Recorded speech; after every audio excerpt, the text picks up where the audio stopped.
Hey guys, welcome back to our channel. If you're looking to mine Ethereum on your Android phone using cloud mining, here are 5 of the best apps you can try.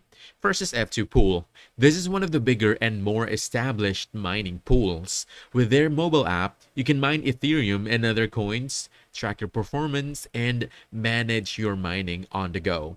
Second, we have the ECOS or ECOS. While it supports multiple coins, you can also mine Ethereum here. It comes with a calculator so you can estimate your earnings and customize your mining plan to suit your budget. And then we have for the third one is Antpool. This platform supports mining a wide range of cryptocurrencies, including Ethereum.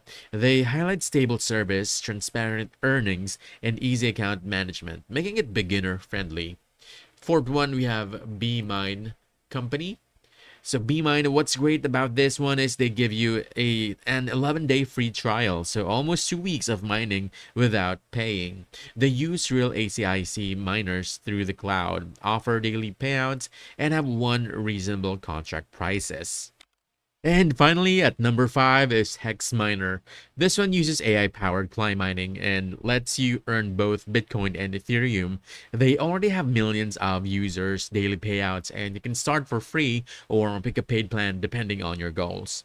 So those are the 5: Hex Miner, EOS mining app, BMine cloud hosting, AdPool, and F2 Pool. All of them have Android apps, making it easy to start cloud mining Ethereum right from your phone. We hope this video helped you out. Like and subscribe to our channel for more helpful videos. Thanks!